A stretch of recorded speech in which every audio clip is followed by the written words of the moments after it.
Welcome to the Sciarone Salon, where I, Tascha Sciarone, the art historian and eldest sister, attempts to explain art and philosophy to my younger sisters, all of whom are artists, philosophers, or art theorists.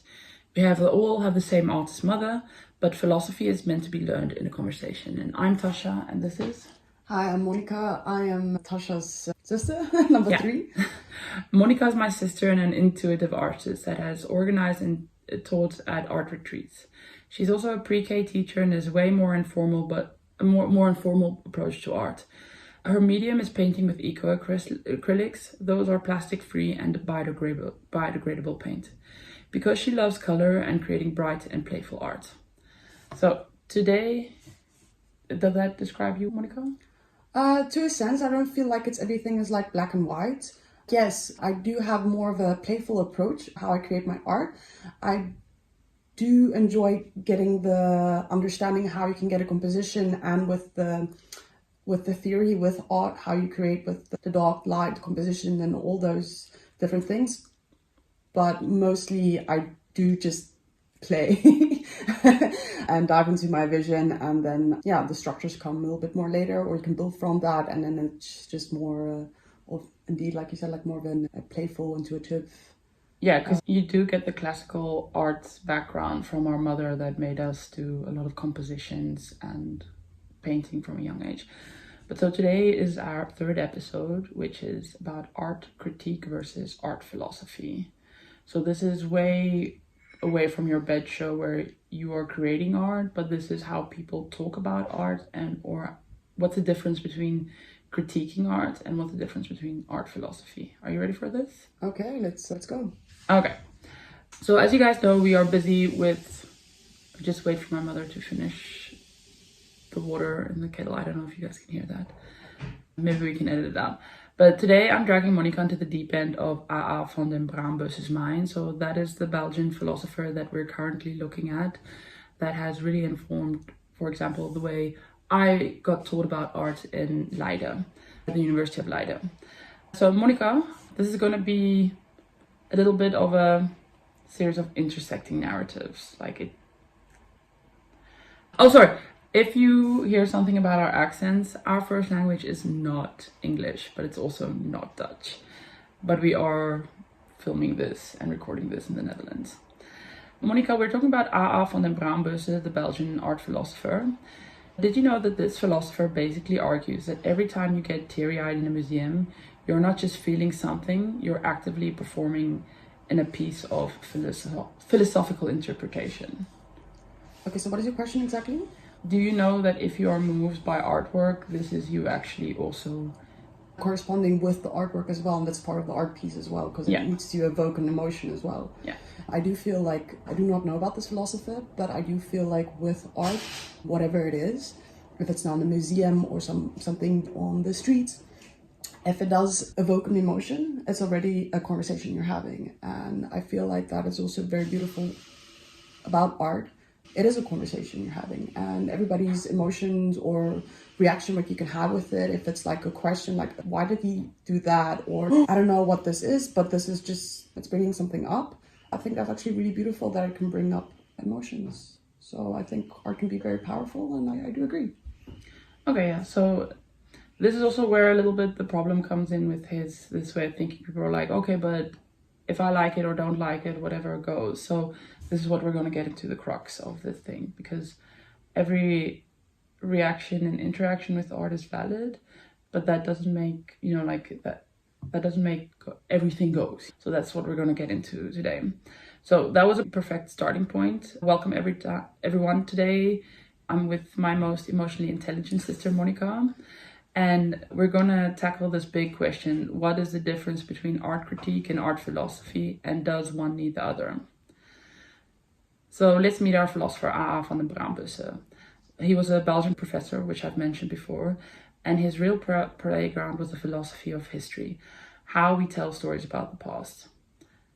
Because his core question is the same for both. Is our understanding of the past or a work of art a discovered truth or a constructed story?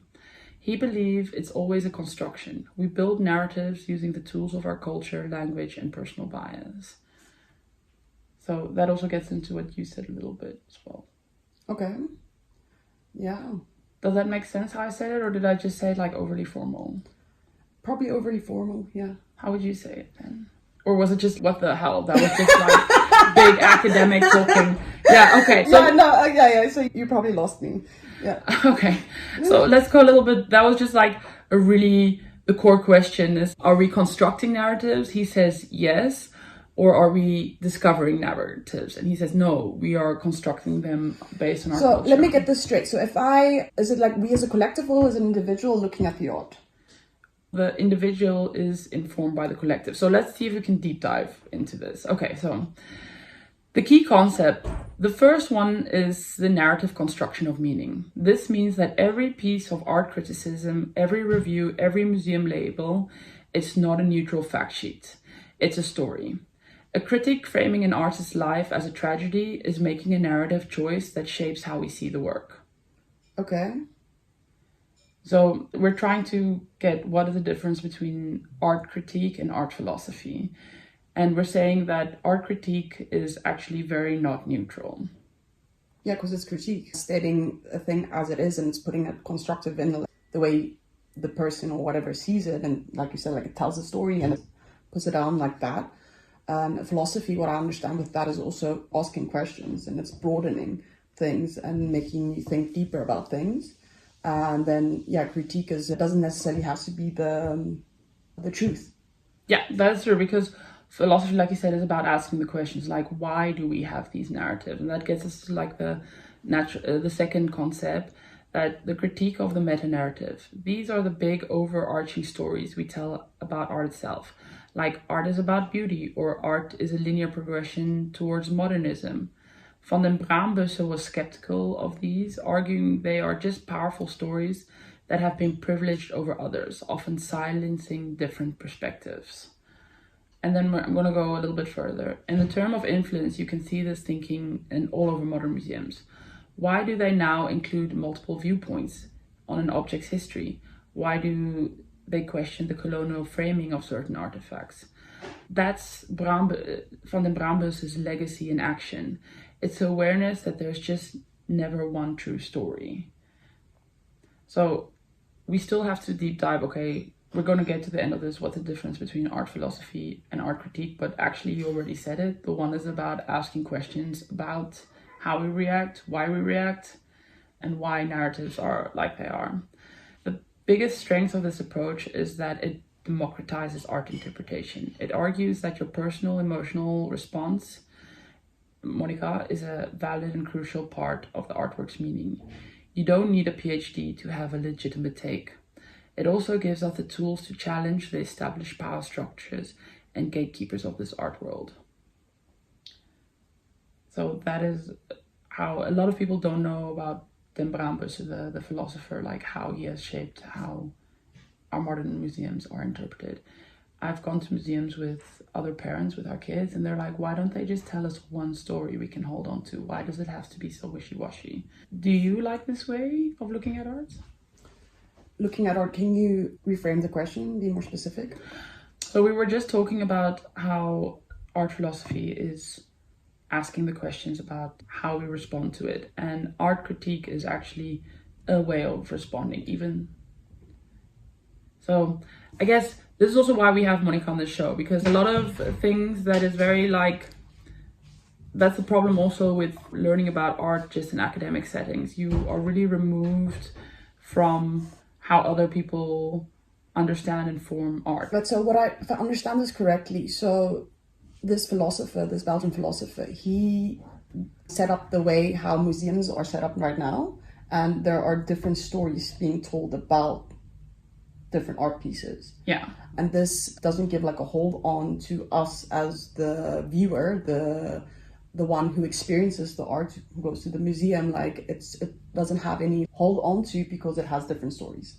So your question is, how do I feel about this, or how do I want to respond about this take of museums being set? Yeah, if you made like a really cool painting about, like you had these two little bluebirds that looked like they were in love, and I was like, oh, this is a really cute, lovely painting.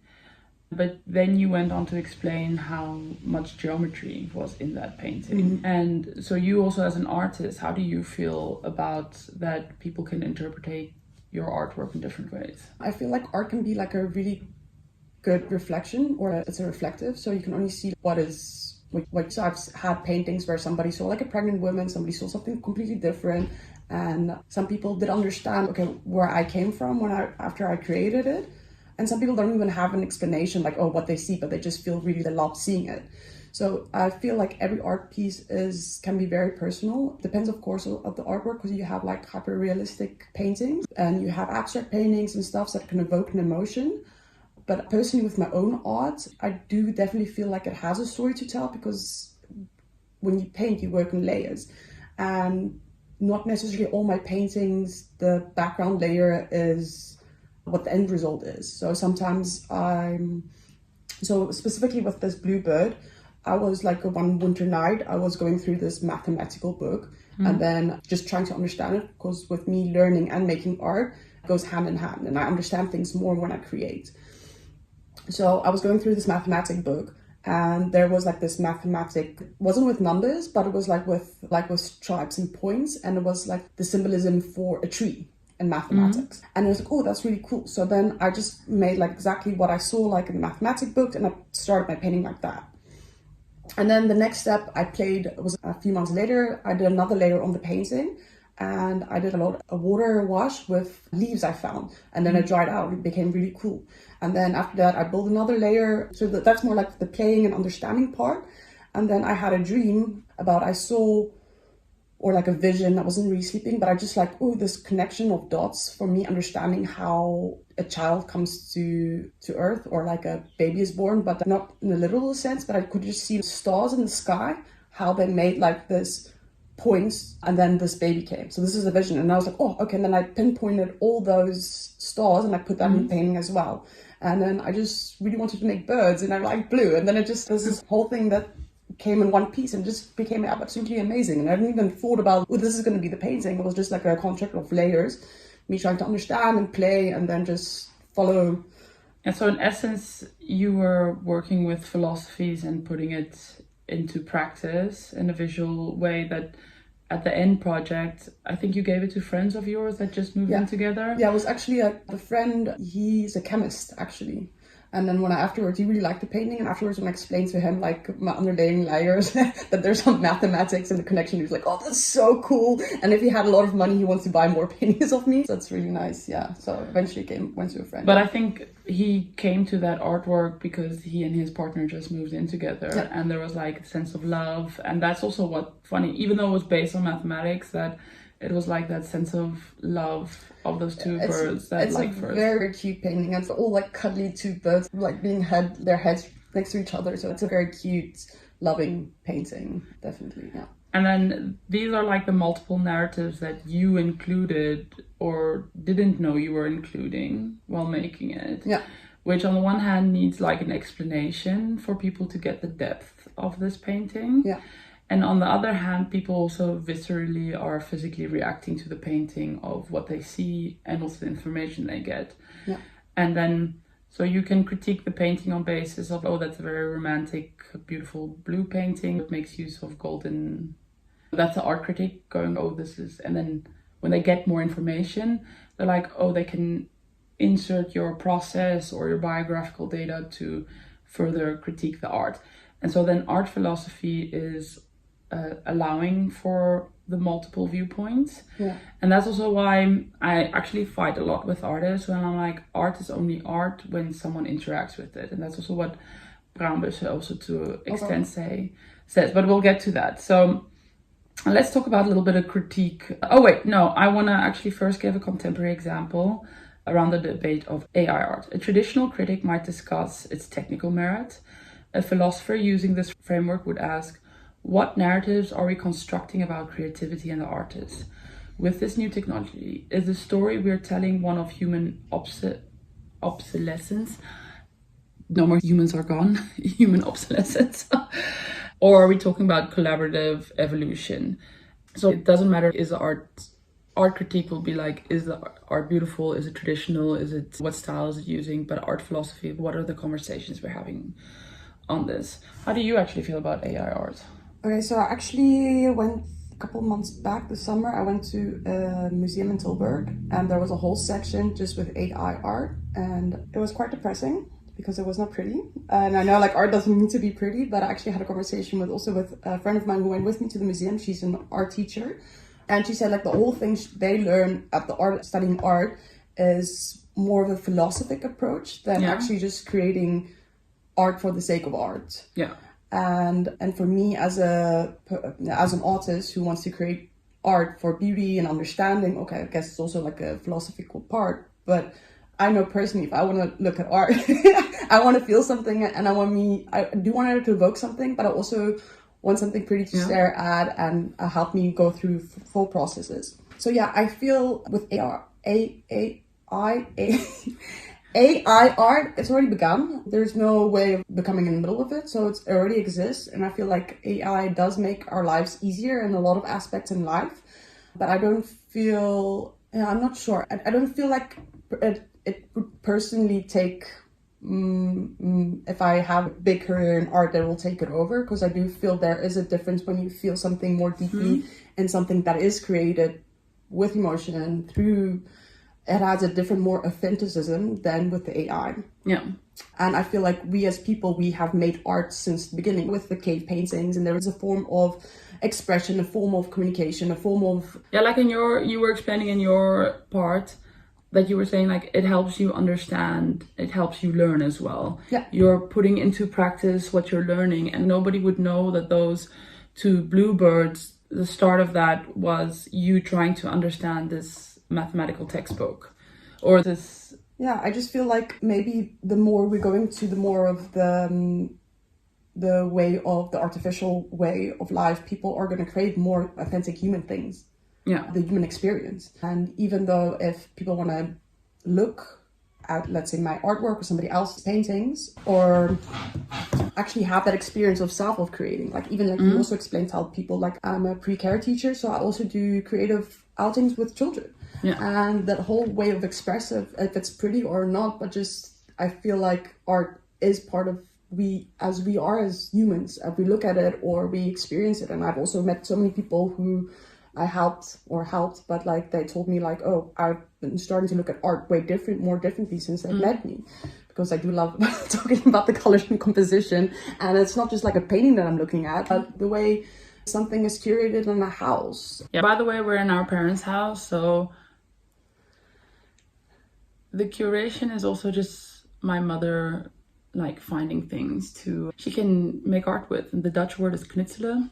What's the English word for it? Just crafting. Yeah, crafting. Okay, so what I'm hearing you say is, no, I was like, oh no, everything in my mother's house is so much. There's so much stuff. I was like, yeah, it's hoarding, but it's also curating. So sorry, do you want to go back into what you were saying? About the AI? Yeah, because, okay, so actually to reiterate, if I'm looking at my notes again, okay, I asked Monica how she feels about AI as an artist.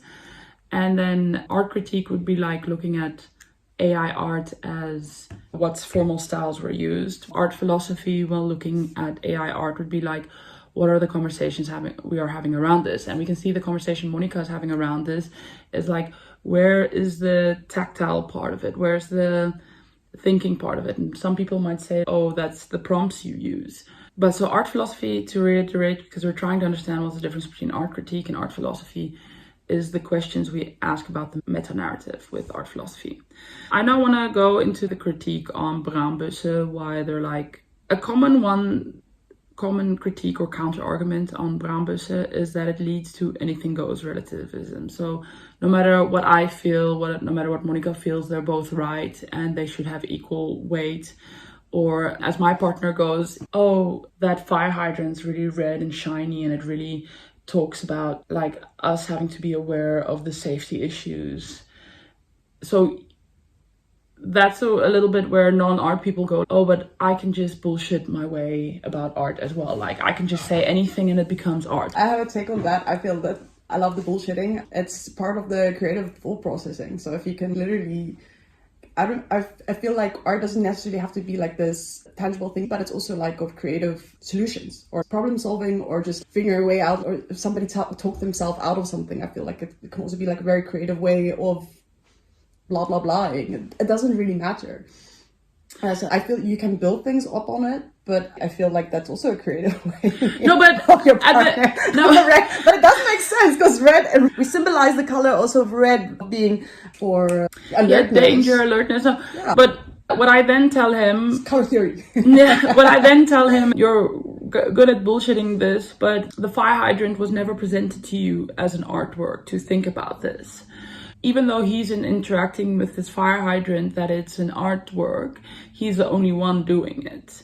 After that, there is no interaction. He didn't talk about it. He didn't present it.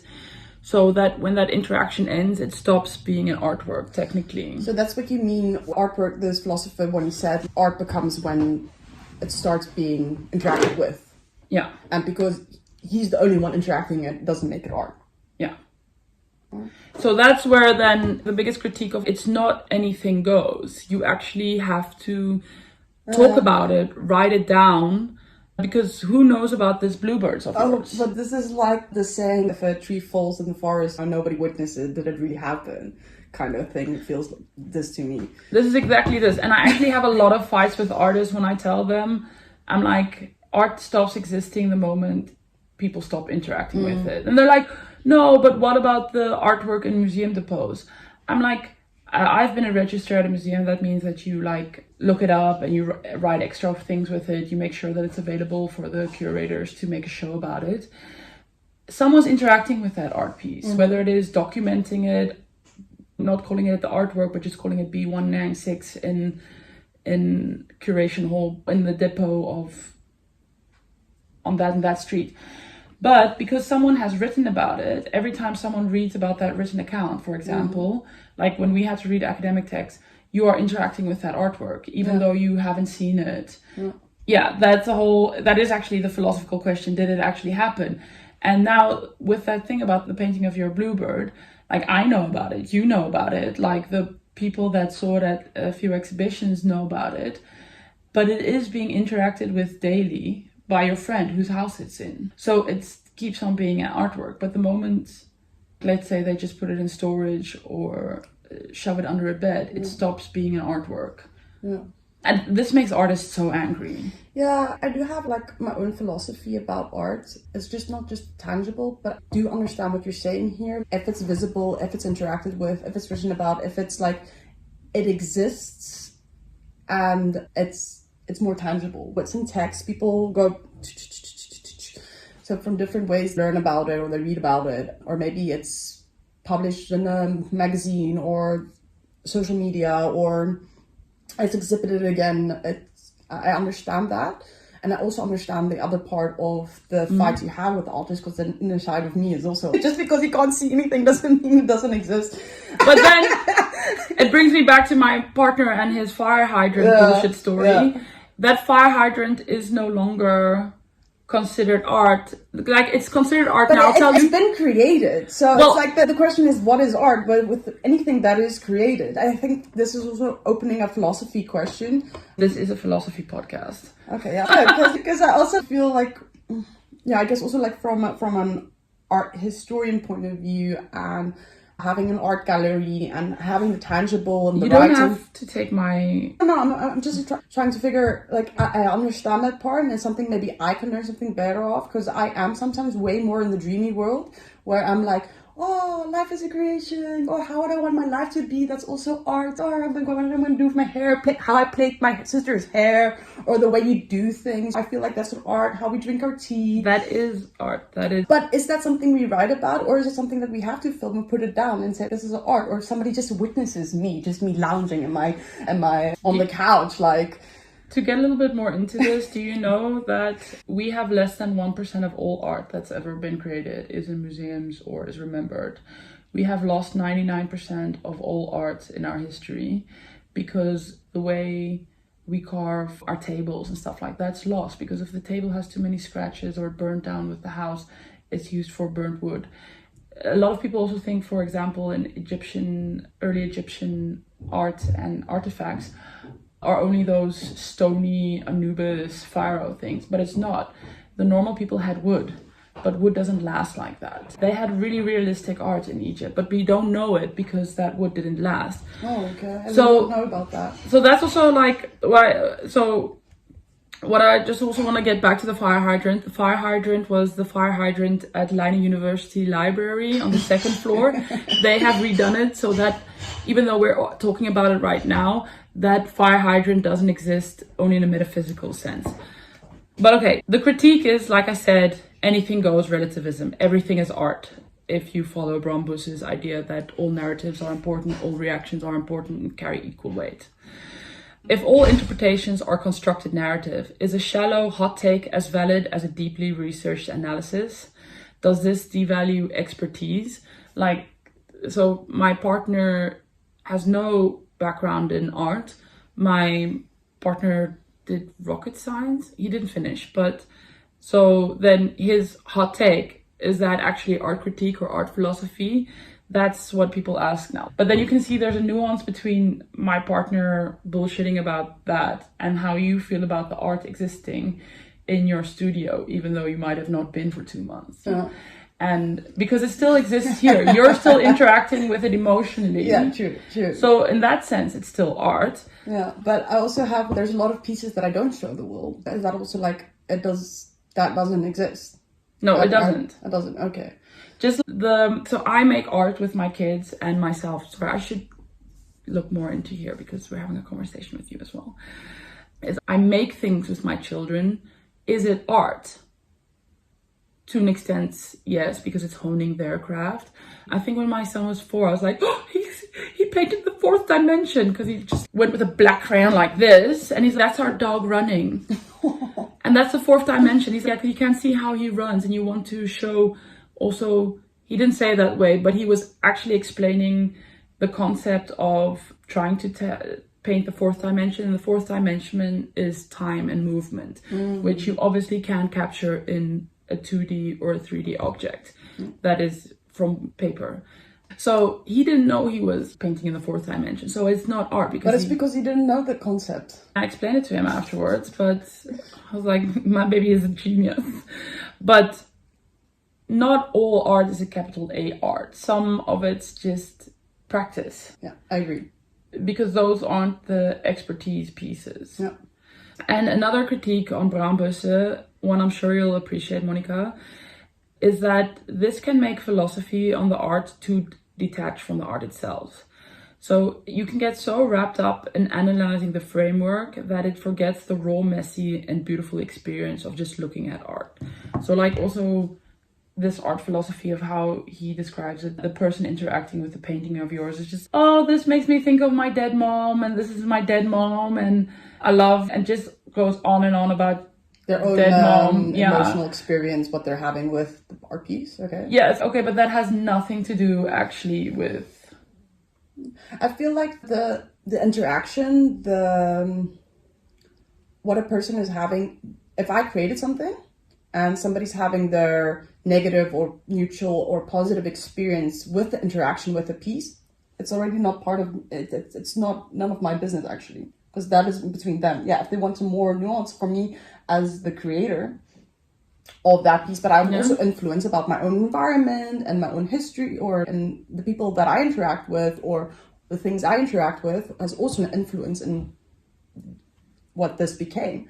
But the interaction between these two, or I have a word in my head, but I can't, or I want to use, but I can't get the word. I want to say relationship, but that's not the right word. But yeah, so the interaction, that can be very personal as well. And then, yeah, you can get the background, so maybe you get a different perspective as well. But I feel like with anything in life, you can look at things from different perspectives, or also from your own emotional perspective, or just so your own conversation, what you have with the piece. It can be very personal. No. And that's also people expressing their ideas about your artwork isn't also necessarily then critique or philosophy. It's then only the interaction. But then a potential counter argument is that the goal isn't to say that all narratives are equal, but to encourage us to build better narratives that are more ethical, inclusive, and self-aware. And that understanding the engine doesn't have to ruin the magic of the drive. It can deepen our appreciation of the machine. So we're using a lot of your artwork as an example, but I also think when we look at art critique versus art philosophy and the way that Braembussche's art philosophy and looking and talking about art, that there is allowed to be multiple narratives. There is allowed to be asking questions about the dominant narrative, because in art history, like the way we have it, and by the way, Leiden University doesn't really give art history like they usually traditionally do now. It's more like a media literacy, because honestly, most of what we learn is looking at propaganda from the church, evoking emotions in art, how that influences you. So it's actually, okay, how does this color influence you? How does this composition influence you? Diagonal lines up creates more drama. Oh, I don't even have that subject, but I think about that a lot as well. Actually, it's very important to think about these things, but our narrative for a very long time in formal art history was like, art history starts in Egypt and then goes to Greece, and then it's in Italy, and then it goes north of the Alps, and then it goes to the US. It's a very, museums and a lot of art history is based on like a central form of, this is where the magic happens. Like, I got this book for my kid. I didn't get it, like I was gifted. Oh, like, you're an art historian, maybe you want to read about artists to your kid. These are a cute book. And it's a really thoughtful and lovely gift. But in it is Picasso. And I can tell you now that every art historian will tell you now they strongly dislike Picasso. And do you know about this? No. Okay, but Picasso is like one of those last unsung heroes of the great artist. But he's also like the one that said stuff like, oh, I'm like he's having an affair with a 16, 17, 18, 19-year-old girl. But usually also poor girls where their parents consent to the relationship because it's questions of power. And I am a godlike figure. I'm this great artist, this great man. And her only value is the fact that she's with him under 20. Oh, she will have no more value in her life past being young and beautiful. I understand the question, like with ethics, and is this kind of a story or something, a figure you want to share with our children? But I was like, okay, you want to get into it? No, we dislike him. Like, he stole art from Africa, he stole art from Inuit people, and he's, wow, I'm such a genius, and he made millions. But he also, the woman he painted, he emotionally distressed them. But the core narrative around his art was, oh, he's a great artist, he's a great man. And because of those honorifics, those constant honorifics, the power that came with selling art, the power of making him such a central person, he used to abuse the woman in his life. And he used to... That's not something I want to... Yeah, and so... give power to. No, but like, yeah, but so what we get here is that Braembussche allows us to go look at those narratives, because the average person is like, oh, Picasso is great because the narrative we get spoon-fed is he's amazing. Like, it's even in this book about 6 amazing artists, and I'm like having to explain to my 10-year-old, no, we are not feeding into this narrative. We're not even gonna talk about it. We will talk about the victims, their experience, and the justice they need to get, centraling them. But I will not, I censored him now, but just case made. Enough power fed. So like having multiple, and we didn't have that in art history until the 1970s, while Picasso was still... Okay, but I feel like this is a good thing, going back and asking questions. And what makes somebody amazing? But I feel like that's also very, it's something that you create something. You can create something as is with the words, what you write and stuff. I can also start selling myself as this fabulous diva intuitive artist, and that's just how it's sold everywhere, and that's the truth then. But it doesn't necessarily have to be if you like question like, okay, what is the morals behind it? I think that's also like standing still by what are your morals and values as well. And I just asking the questions. Do we still want to put this big figures in our history that we want to learn from, or what do we want to learn from the great masters in history, and who do we want to put as the power, or not even power feed anybody anymore, but who can we learn from, and what kind of roads we do not want to go take in the future, and make sure like something like that doesn't happen again. I don't know. Yeah, so when I'll also just finish with a story about, I had this one artist come into the art gallery while I still had a physical space. And he came in and told me like 90% of the art I have there is shit and I have to sell his art. But he was actually just pointing out to all my female artists. And then the art critique was like, I'm an artist, I don't think these people make good art. But then the philosophical question is, where does this narrative come from? But he had underlying motives. He wanted me to represent him, but he also wanted to bully me into representing him by making me uncertain. Not that it was gonna work, but me asking them the philosophical questions, like, on the one hand, where does this critique come from? Is it from an ethical space? No, he was trying to bully me into representing him.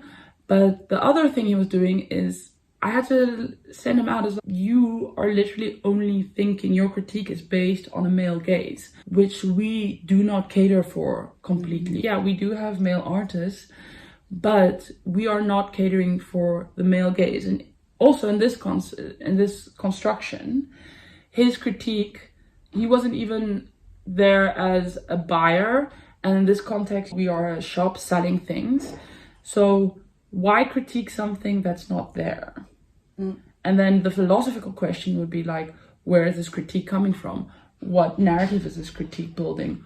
You can even, and this is why I think talking about art philosophy and philosophy is very important, because it's not just about art. You can literally take it to all other facets of your life. Yeah, beautiful. This brings us to our final question for the audience. Is the idea that art's meaning is a constructed narrative still relevant today?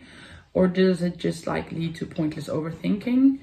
And then you can send us an email to thesciaronesalon@gmail.com. So that's and then Sciarone, Sciarone, salon@gmail.com. And we will read your thoughts on our finale. And that is a wrap on our clash between critique and art philosophy. So, Monica, how do you feel about this?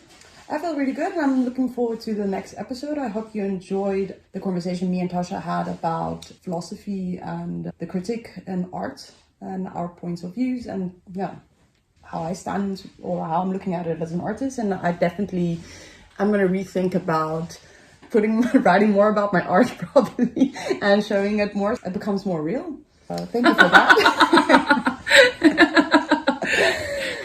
It's not real until we've shown it on the podcast. Yes. And until next time, thank you so much for listening. And I hope you enjoyed the next with the next sister. Yeah, that will be, I think, Annette. Yeah. So rate us if you stand van den Braembussche. And if you've heard about this philosopher, because what I understood, he's only like big in the Netherlands and in Belgium. Belgium. What is it, Monica? Belgium. Okay. Yeah, Monica lives there, so she knows. I don't know why I don't know it. Rate and review us, tell your friends and family, and thank you very much for listening to the Sciarone Salon. Bye. Bye.